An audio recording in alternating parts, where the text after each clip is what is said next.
conscience. The knowledge of this objective difference between right and wrong behavior is called conscience. Conscience is the knowledge of whether any particular behavior in question does or does not initiate harm to another, and therefore whether it is right or wrong. The problem is that most people do not possess this knowledge, or they are extremely confused regarding it. To behave with right action is moral, and to behave with wrong action is immoral. Yet this fundamental understanding is often grossly misunderstood. People do not get to decide what morality is. Morality is based upon whether an action initiates harm or not. This dynamic exists inherently in the natural world. Where do human rights come from? Religion, government, society. I guess it depends on the country that's allowing human rights, I'm not sure. Some from the laws, some from, yeah, I think from the law. They apparently are decided by many people. Well, since you're not bored with it, I think it's like a collective. I think they come from your fellow woman or man. More woman, quite frankly. Constitution. Realistically, human rights come from law, but I think they should come from the basic moral agreements that I described earlier. Human rights. I think human rights are inherent. The moment we're born, we are entitled to certain rights, but then those rights are also, like I said, qualified by society. Well, human rights come from what you believe that all humans should have in general. So, like, if you believe that they should always have freedom, or if you believe that they are always entitled to something. They should come from morality. They come from, I guess, morality, yeah, so. Well, in the Christian tradition, we say they come from God. Human rights should come from within and should come from a natural place, but I think in our society they come from governments. The inherent rights of human beings are their inalienable, universal birthright and can never be granted or removed by any action or process of mankind. Our rights come from nature, meaning they are pre-existing and inherent to creation itself. Unfortunately, after thousands of years of human civilization, most people still do not understand this eternal truth. It seems so simple that we as human beings should willfully choose to take right action, to honor and respect the rights of others not to be harmed, to treat others with the same respect with which we expect to be treated, not to steal the life, well-being, property, rights, or free will of others. Yet it is not as simple as it may seem. True right action is elusive at best and deliberately ignored at worst. And this brings us to the crux of the matter, which is what I refer to as the law of freedom.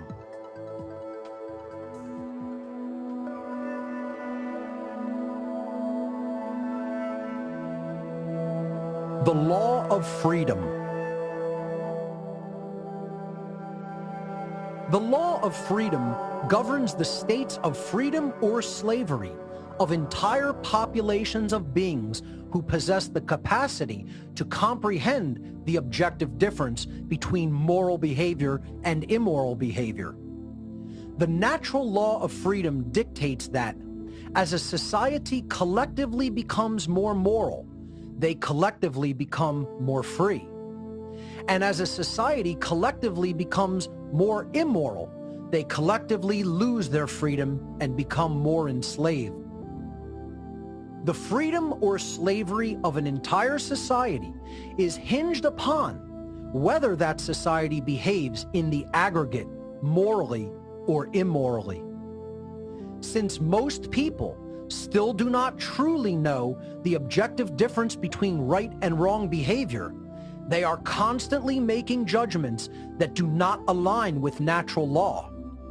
As more and more people act in such an ignorant capacity with respect to natural law, this conduct becomes a fundamental source of disorder and chaos in our society as a whole. In other words, the law of freedom could be summarized like this. As the aggregate moral behavior in any given society increases, the aggregate freedom of the members of that society also increases. And as the aggregate moral behavior of any given society declines, the aggregate freedom of the members of that society also declines. Even more simply put, as morality increases, freedom increases. And as morality declines, freedom declines. Therefore, human freedom is entirely dependent upon educated judgments that align with natural law-based morality, the objective knowledge of the difference between right behavior and wrong behavior. Believe it or not, you have just been given the secret of secrets of all secret societies throughout human history.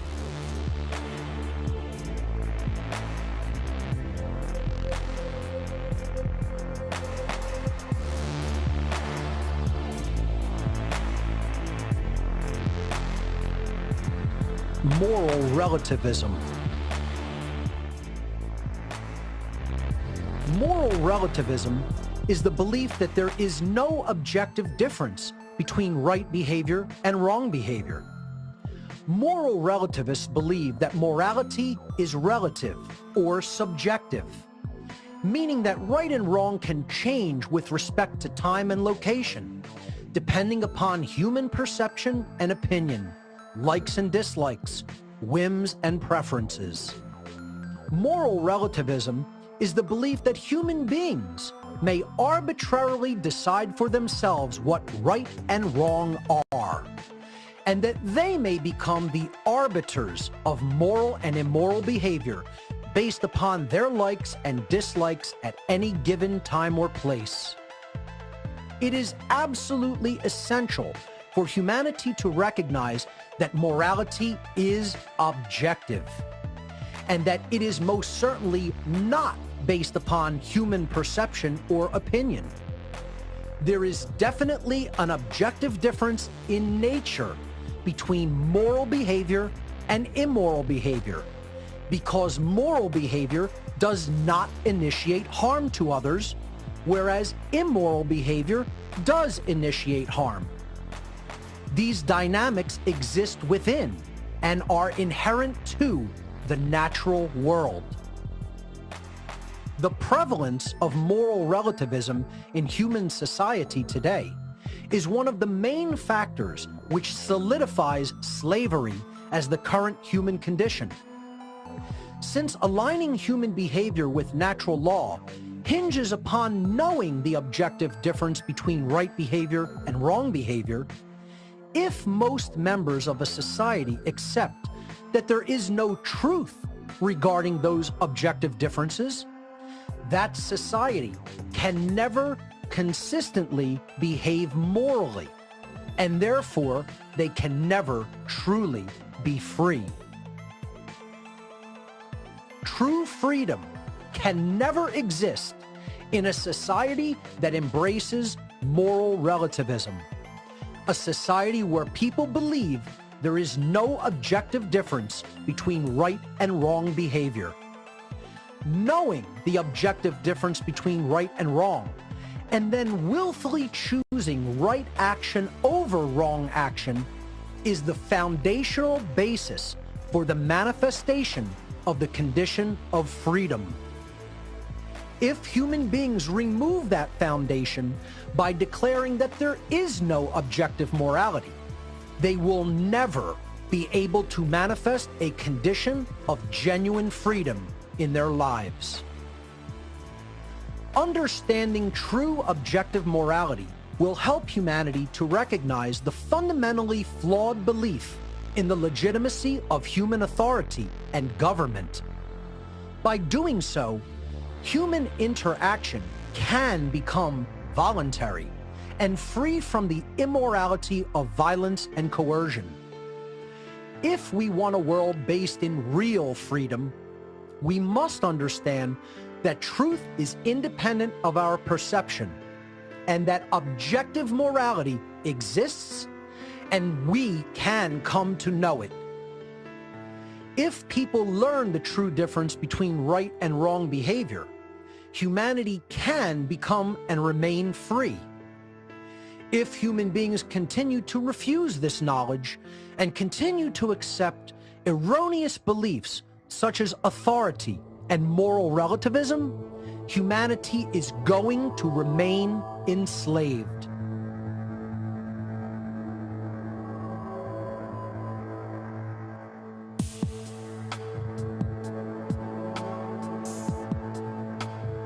Free will.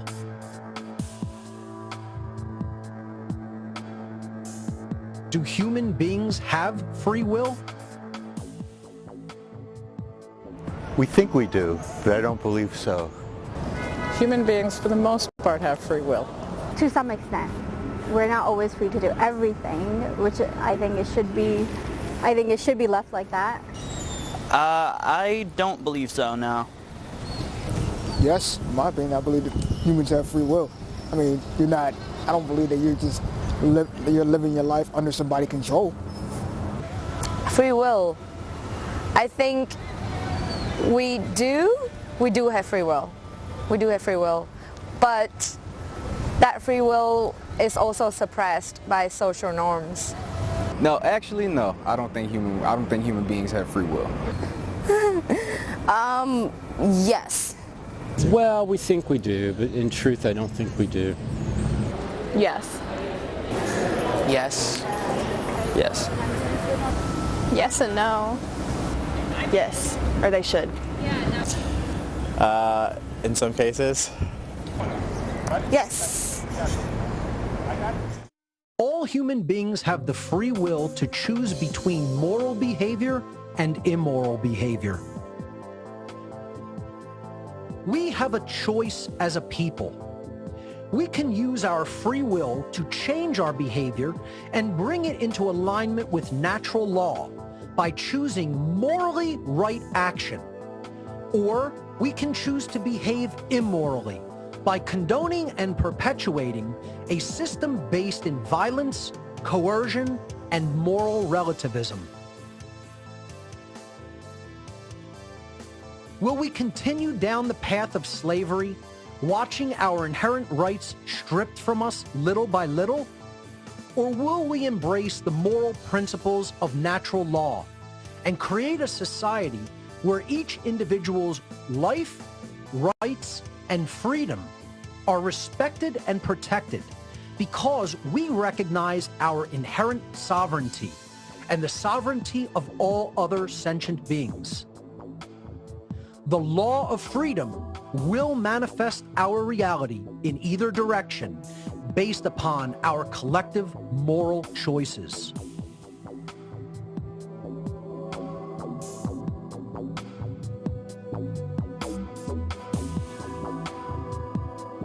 The science of natural law.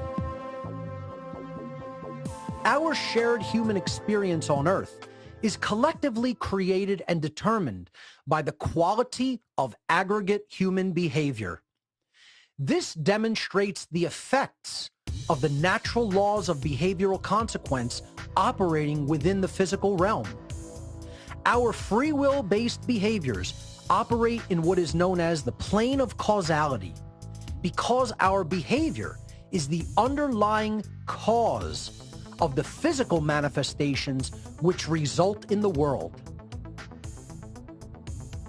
The consequences and repercussions of aggregate human behavior then materialize upon the plane of effects, which constitutes the shared human condition in which all of us must live. Our aggregate thoughts regarding morality are transformed into the aggregate behavior of our species, and that behavior is then transformed into resultant conditions and consequences. Truly, we collectively reap that which we collectively sow. Wrongful action can never create goodness and harmony, and right action can never constitute a violation of rights. 2 + 2 will never equal 5, and the apple falling from a tree will never fall upwards in elementary terms. Our behavior creates our circumstances. These dynamics can be repeatedly observed, and their workings can be known as a result of such observation. The study of these dynamics in human society constitutes a science of behavioral consequence. All living beings are endowed with self-ownership as an inherent birthright, and therefore possess the natural right to exercise their own free will to live in sovereignty, free from the initiation of harm or coercion by other human beings. These principles of human freedom and rights are the very basis of morality and are governed by the spiritual laws of behavioral consequence. Any and all violations of these principles are wrongdoings, chaotic actions working in direct opposition to the generative, self-ordering dynamics of natural law as designed by creation itself. Though some may attempt to do so, these laws ultimately cannot be worked around, changed, skirted, or bent to suit human whims or desires. To choose to observe the natural rights and sovereignty of other beings is in alignment with spiritual law, and such choice will create the conditions for freedom to manifest upon earth. To choose to conduct wrongdoings in direct violation of these laws will manifest only chaos and suffering. Human behavior is collectively manifested into our physical reality based upon humanity's free will choice whether to act in harmony with natural law, thus creating the conditions of freedom, or to act in opposition to natural law, thus creating the condition of human slavery. These are the universal, moral, spiritual laws of the universe that govern all of humankind. This is the science of natural law.